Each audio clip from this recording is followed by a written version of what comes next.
Splatterhouse is a 1988 beat-em-up video game developed and published by Namco for Japanese arcades.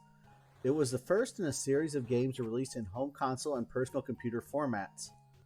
This game would later spawn the parody Splatterhouse Wanpaki Graffiti, the sequels Splatterhouse 2, Splatterhouse 3, and the 2010 remake Splatterhouse, with the classic games being added to the Namco Museum since 2017. Marketing for the game heavily emphasized its violent nature. For example, the Turbografx 16 port of Splatterhouse had a faux parental advisory warning printed on the front of the box that read, "The horrifying theme of this game may be inappropriate for young children and cowards." Gameplay. Splatterhouse is an arcade-style side-scrolling beat-em-up with platform elements, in which the player controls Rick, a parapsychology college major who is trapped inside West Mansion. After his resurrection by the Terror Mask, Rick makes his way through the mansion, fighting off hordes of creatures in a vain attempt to save his girlfriend Jennifer from a grisly fate. The game is influenced by Western horror films such as Friday the 13th, Evil Dead 2, Poltergeist, Rejuvenatrix, and Parasite, as well as imagery inspired by the works of horror writer H.P. Lovecraft, such as Herbert West Reanimator.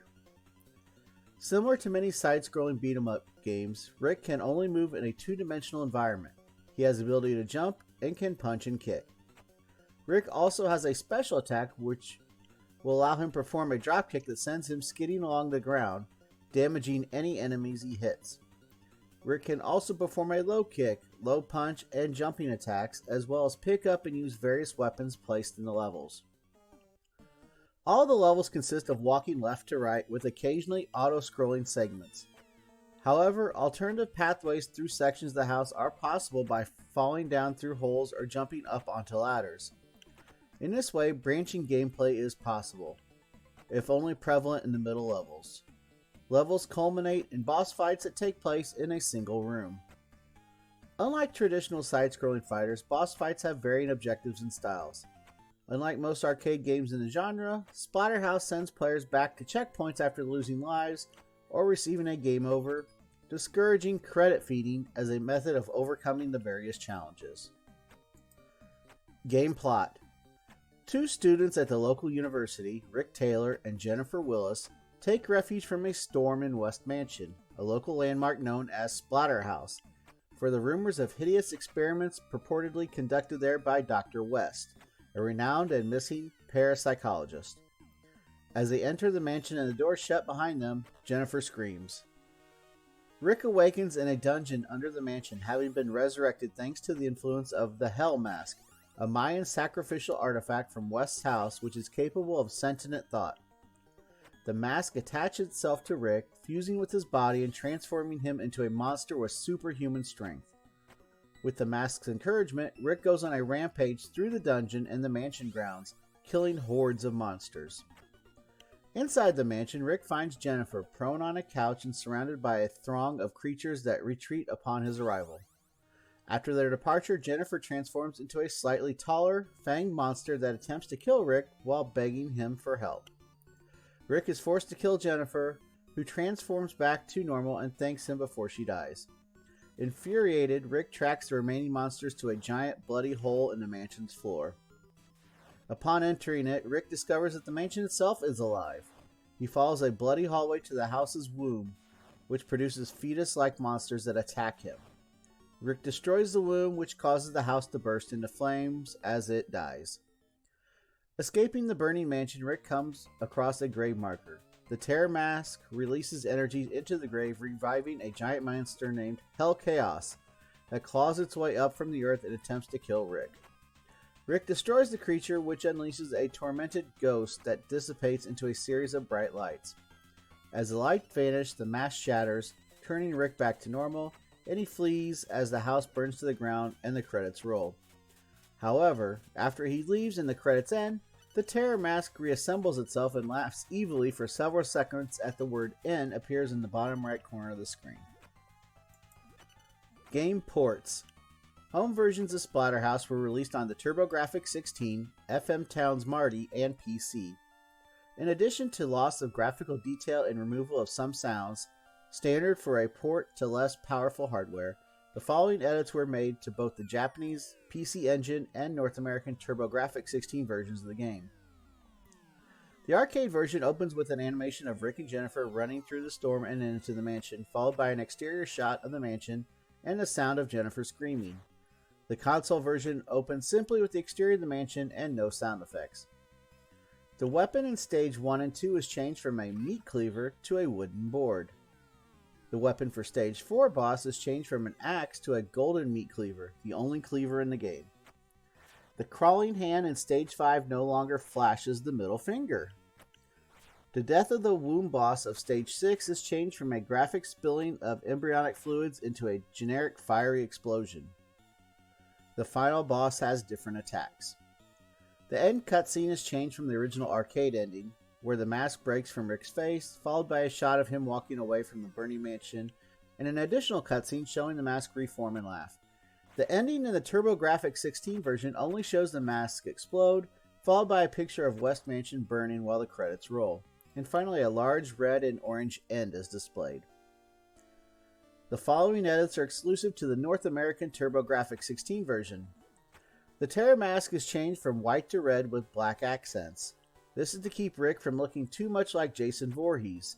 The mask became more skull-like in later games. The cathedral archers are removed from Stage 4 boss chamber background, and the altar is removed from the following cutscene.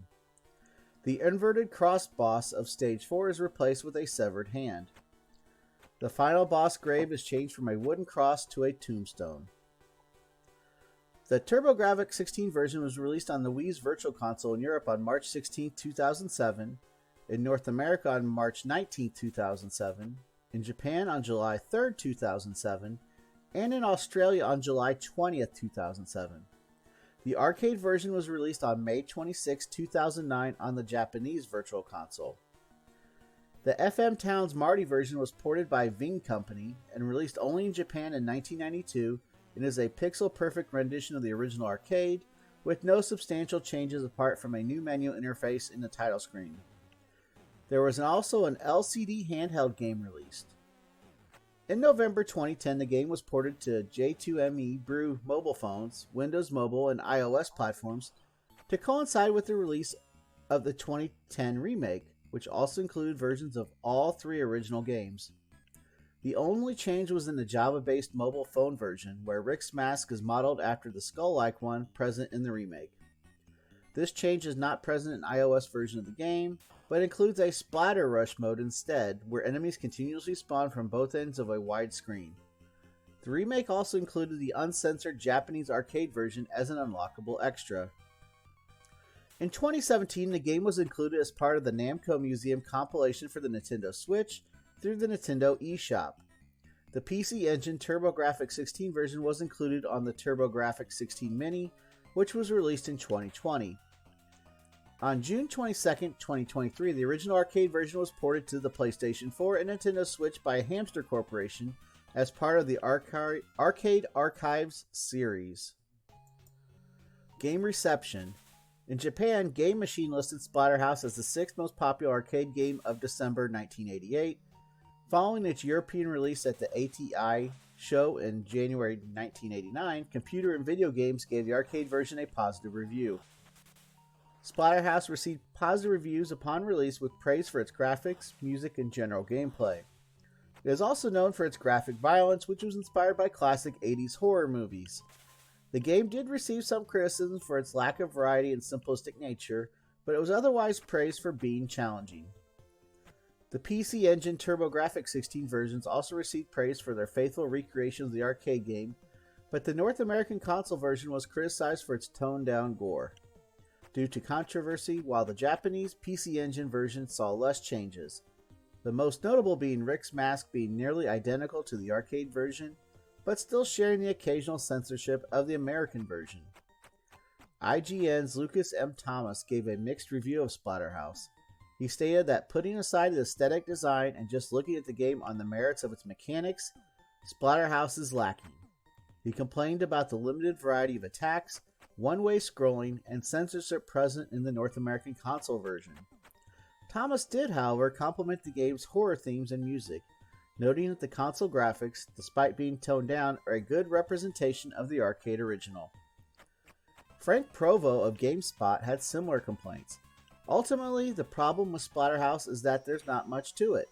There are only 7 levels, and you'll finish each one in just a few minutes, he wrote, going on to explain that the enemies are all follow easily memorized patterns, making the game very simple to play.